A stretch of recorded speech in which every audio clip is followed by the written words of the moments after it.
Did you get lost? Don't worry about it. It happens a lot. Visitors would often get lost in the palace gardens. I believe it was intentional so that outsiders and spies from rival kingdoms can't easily find their way in or out. True, we are indeed living in a time of peace. The royal family have hardly enough reason to keep this maze of a place, but there is historic importance within these grounds. Well, for instance, these roses I'm pruning are special. Well, they've been here since the first king. I believe the queen planted them in honor of their firstborn child. These roses have been well taken care of, and they have survived centuries of war, famine, hail, snowstorms, even dry spells that have lasted years and years. They are resilient, much like you and your bloodline. Or so I've heard. I've heard a lot about you, Your Highness. Rumor gets around fast in these parts. I wouldn't say they were bad, per se. The rumors are, I hope, an exaggeration, and I refuse to believe that you are the fiery, temperamental future ruler they all make you out to be. Well, now's your chance to prove them wrong. Shall I escort you back to the palace, Your Highness? Of course, it would be my pleasure. But before we go, here, have a rose. It's fine. I'm sure the prince wouldn't mind one missing rose. Now then, shall we?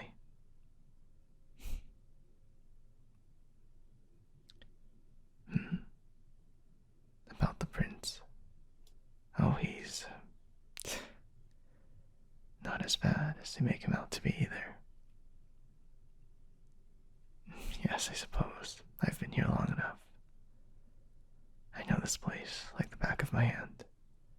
I've played in and around the palace as a kid. My knowledge of the royal family and their history would put even the biggest gossips to shame. Though, may I ask why you are out exploring the gardens? All guests are warned upon arrival about them and the danger they pose. Well, we've had, let's say, mishaps in the past of guests getting lost for days on end. Of course, I understand you can handle yourself, Your Highness, but if something were to actually happen to you, we would all get into a lot of trouble, so I hope you'll forgive my worrying. You just wanted to clear your head. Is the current arrangement with the royal family bothering you?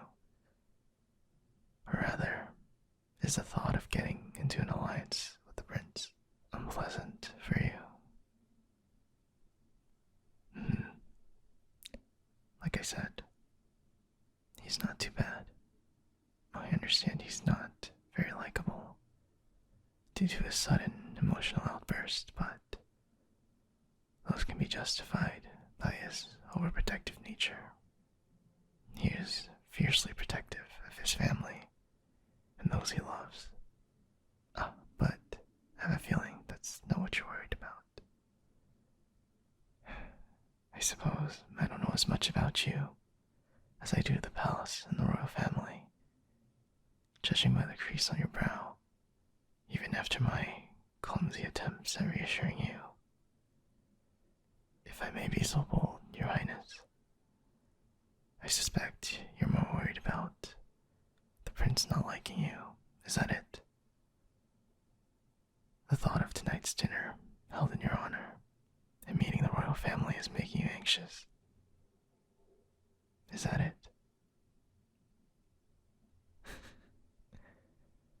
Then I'm glad to report that you have nothing to worry about. I'm sure the royal family would be delighted to meet you. Fairly certain. I like to believe I'm a good judge of character and, Your Highness, from the moment I've laid my eyes on you, I can tell that these rumors falsely represent you. You were careful not to step on any of the flower beds, despite the growing panic in your eyes when you realized you were lost. Most guests, in their frantic search for the exit, would not watch where they step, and yet you had enough presence of mind to avoid stomping on the flowers and the growing buds. Either you are more considerate than most human beings, or you are familiar with the pains of gardening. I'm glad I got a laugh out of you. I have heard the bards sing their praises for your palace gardens, but then again, bards tend to be quite colorful with their narrative. True. Colorful is an understatement. As a child, I remember hearing tales of a heroic knight who would go on adventures to hunt down and eliminate magical creatures that threatened the small, outlying villages in the kingdom. I believed in them, as you do. I would go to bed with my head full of knights fighting dragons, saving villagers from evil witches or wizards. The sounds of battle, metal against metal, the whistle of an arrow as it slices the air. I would aspire to be a hero, regale my parents with my dreams next morning. Well, I grew up, of course.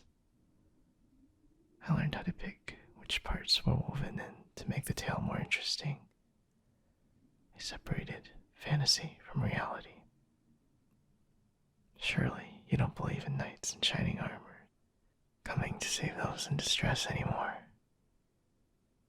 We do not live in those olden days. And you do not strike me as someone who would remain helpless, stuck at the top of the tallest tower, with a fierce dragon as your guard, and waiting around for the day when your Prince Charming would come to save you. What do I think you'd do? You'd scare away that dragon with that temper you're famous for. I jest, Your Highness. My apologies. You seem so much more relaxed. But I take it isn't from my poor attempt at making jokes. Well, thank you. I try. I've been told my humor is non-existent. And yet, apparently, you seem to think otherwise. I'm glad. We are nearing the palace, yes. One more turn through this maze and we should be able to see the main doors. Now who could that be sprinting toward us? My favorite guard. What seems to be that?